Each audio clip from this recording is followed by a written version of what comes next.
Good morning, Moreh Rabotai. Be'ez Hashem, Mincha is going to be 4:25. Please be on time. The learning today is Ilui Nishmat Maurice Benini, Sami Avraham Ben Saada, Leah Bat Shlomo, Ve'arlet Bat Gorgi. Sponsored by Yossi Shem Tov. The halacha we discussed yesterday, which was about the two puddings, the two little cups that were attached together, or the yogurts that sometimes they have for the little kids, they attach them together and you have to break them apart from one another. And we said that's mutar to do on Shabbat because it was made to be temporary and made to be broken apart. There are those that I've heard have tried to learn from that case as a precedent to something else, a different question, interesting question. Is one allowed to take chopsticks? The chopsticks also, they come together. And you have two sticks and they're attached sometimes on both ends, sometimes on one end, but they're attached together.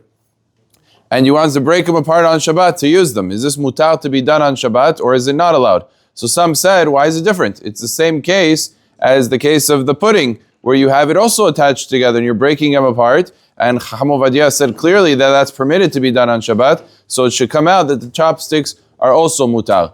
I think, Le'aniyut da'ati, that's a mistake. That's not the right halacha.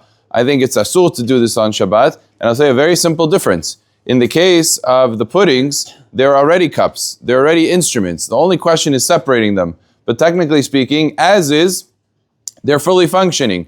And if you wanted to, you would just open the top part of it and you would have it from it. You're just breaking it apart so that you have one left over and you can put it back and you put the other one. But you're not making an instrument. It doesn't even appear to be making an instrument because there's nothing categorically being made. However, with the chopsticks, it's unusable until you break them apart. So therefore, the breaking apart actually is what makes them usable. Until that point in time, you can't just take two chopsticks and go ahead and eat with it. You need to separate them in order to be able to eat. And mimela, what is it more comparable to? The other case of the Shulchan Aruch, where the Shulchan Aruch says if you have a roll of paper and you cut a little bit of the paper out, even if it was perforated, if you cut it out, Shulchan Aruch says that is asur to be done, just like we know with bounties, and we know with aluminum foil, and we know with all the other cases that one is not allowed to tear it apart on Shabbat. And what's the reason behind it? Because it appears to be mitaken keli. So therefore, the chopstick is much more comparable to that case, and it is asur to do that on Shabbat. So one has to be careful to make sure if he gets